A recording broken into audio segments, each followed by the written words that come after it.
السلام علیکم رحمۃ اللہ وبرکاتہ. Welcome to all student this sociology session. پچھلے سیشن میں ہم نے سماجی جماعتیں یعنی سوشل گروپ کے متعلق فہمائشیں حاصل کی تھی، جس میں ہم نے سماجی جماعت یعنی سوشل گروپ کے معانی سمجھے تھے. آج ہم سوشل گروپ کی خصوصیت کے متعلق فہمائش حاصل کریں گے. سماجی جماعت کو شارٹ میں سمجھاتی ہوں. انسان سماج کی پیدائش سے لے کر دور حاضرہ تک دیکھا جائے تو انسان ہمیشہ گروہ میں زندگی گزارتا ہے. پچھلے سیشن میں ہم نے دیکھا کہ انسان تنہا نہیں رہ سکتا، وہ ہمیشہ سے ہی جماعت میں اپنی زندگی گزارتا ہے، جیسے خاندان، ہم عمر گروہ، پڑوسی، سیاسی، مذہبی وغیرہ. یہاں تک کہ روزمرہ کی زندگی بھی وہ جماعت کے ساتھ ہی گزارتا ہے. مثال کے طور پر حصول تعلیم کے لیے افراد کا ساتھ مل کر کلاس روم میں تعلیم حاصل کرنا، یا پھر بس یا ٹرین کے سفر میں ساتھ مل کر سفر کرنا. اسی طرح مختلف طریقوں میں کسی بھی جماعت کا ممبر بن کر اپنی روزمرہ کی سرگرمیاں انسان کرتا ہے. آج ہم دیکھتے ہیں سماجی جماعت کی خصوصیت. ماہرین عمرانیات نے سماجی جماعت کی 4 خصوصیت بتائی ہے، جس میں پہلی ہے 2 یا 2 سے زیادہ افراد. اس کے بعد دوسری ہے یکساں صفت رکھنے کا شعور. تیسرا ہے مشترکہ نصب العین، اور چوتھا ہے سماجی باہمی عمل. اب سب سے پہلے ہم دیکھتے ہیں 2 یا 2 سے زیادہ افراد. 2 یا 2 سے زیادہ افراد کہاں پر ہوتے ہیں؟ جیسے کہ ہم عمر کے دوستوں کی جماعت یعنی فرینڈ سرکل جو ہوتا ہے، تو 2 یا 2 سے زیادہ ہے تو ان کی جماعت.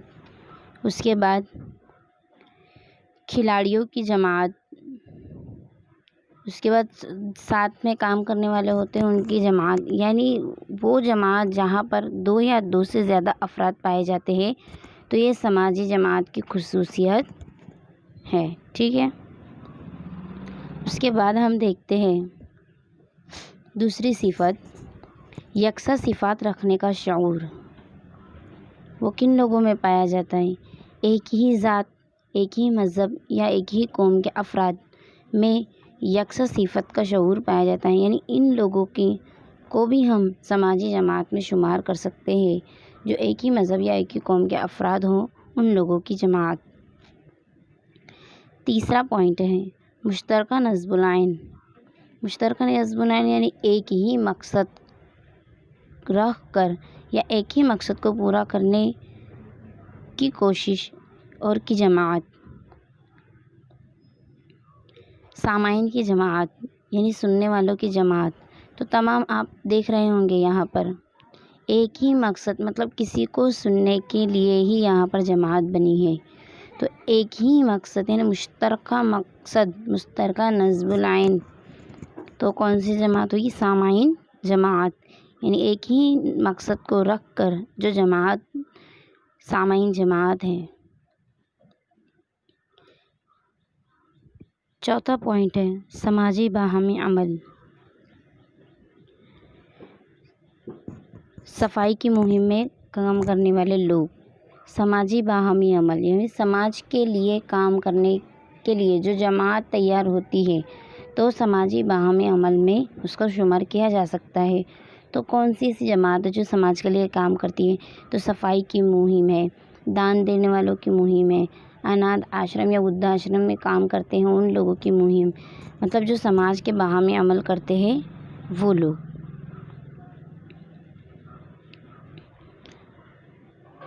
اب اس کے بعد آتی ہے سماجی جماعتیں انسان سماج کی کئی جماعتوں سے بنا ہے۔ انسان کی زندگی، سماجی زندگی کی تشکیل اور اجتماعی زندگی کا دائرہ جماعتیں طے کرتی ہیں۔ اسی پس منظر میں سماج میں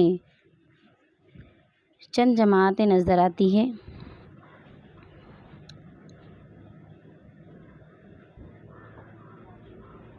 جیسے کہ ان جماعتوں میں انجمن، طبقہ، ذات پات، سماجی درجہ اور کردار کا شمار ہوتا ہے۔ یہ تمام سماج کی جماعتیں ہیں۔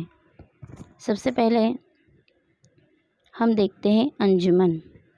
انجمن یعنی کہ منڈل، ایسوسیشن۔ انجمن ایک ایسی جماعت ہے جس میں لوگ شعوری طور پر اجتماعی مقصد کو پورا کرنے کے لیے خاص منظم طریقے سے آپس میں باہمی عمل کرتے ہیں، جو انجمن کے قاعدے کے مطابق الگ الگ ہوتے ہیں۔ انجمن کے افراد درجے اور کردار طے کرتے ہیں اور اس کے مطابق ممبروں کے درمیان باہمی تعامل ہوتا ہے۔ سماج میں کون کون سی انجمنیں نظر آتی ہیں؟ تو سب سے پہلے ہم دیکھتے ہیں مزدوروں کی انجمن، تجارتی انجمن، خواتین کی انجمن اور اساتذہ کی انجمن۔ ہمارے سماج میں اتنی انجمنیں پائی جاتی ہیں، یعنی اتنے منڈل ہوتے ہیں۔ مزدوروں کی انجمن، تجارتی انجمن، خواتین کی انجمن اور اساتذہ کی جماعت۔ سب سے پہلے ہم دیکھتے ہیں مزدوروں کی انجمن، یعنی مزدوروں کا ایک منڈل ہوتا ہے جو ساتھ مل کر ایک ہی مقصد کو پورا کرنے کے لیے کام کرتے ہیں۔ اس انجمن میں سب افراد کے درجے اور کردار الگ الگ ہوتے ہیں۔ اس کے بعد ہم دیکھتے ہیں خواتین کی انجمن۔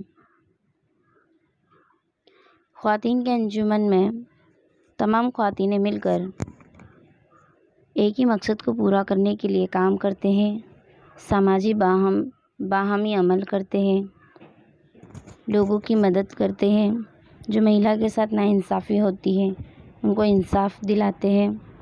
جیسا آپ یہاں پہ دیکھ رہے ہوں گے، انڈین لیڈیز ایسوسیشن کی مہیلا ہیں۔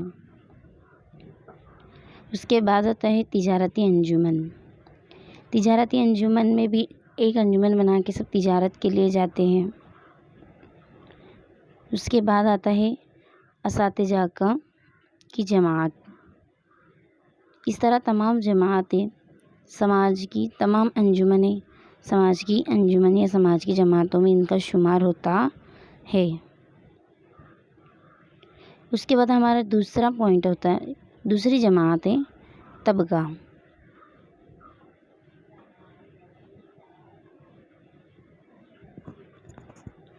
سماج میں معاشی حالت کی بنا پر لوگ الگ الگ حصوں میں تقسیم ہیں۔ مثال کے طور پر امیر طبقہ، وسطی طبقہ اور غریب طبقہ، جن کا معاشی حالات کی بنا پر یکساں سماجی درجہ ہوتا ہے۔ انسانی جب ابتدائی دور میں تھا، تب سے پیداوار کے وسائل کی ملکیت میں اقتصادی حالت کے مطابق طبقات نہیں تھے۔ جماعت میں پیچیدہ بڑھنے لگی، حاکم آنے لگے، پیشہ ور بڑھنے لگے۔ صنعتی سماج میں سرمایہ دارہ اور مزدوری طبقہ پیدا ہوئے۔ سماج کی تشکیل اور کام میں تبدیلی آنے لگی۔ اسی طرح طبقات الگ الگ حصوں میں تقسیم ہونے لگے۔ سماج میں دیکھتے ہیں ہم 3 طرح کے طبقے ہوتے ہیں: امیر طبقہ، وسطی طبقہ اور غریب طبقہ۔ اسی طرح طبقات کی حیت میں بھی تبدیلی رونما ہوتی ہے۔ سماجی طبقات کی پیش نظر کارل مارکس کا طبقہ اصول مشہور ہے۔ میکس ویبر سماجی طبقے کو درجہ یا گروہ کہتے ہیں۔ اس کے بعد ہمارا تیسرا پوائنٹ ہے ذات پات یعنی کہ کاسٹ۔ عالمی سطح پر ذات پات کا طبقاتی نظام صرف بھارت میں اور خاص طور پر ہندو مذہب میں نظر آتا ہے۔ ریلزے کے مطابق بھارت میں آج 3000 سے زیادہ ذاتیں وجود میں آئی ہیں۔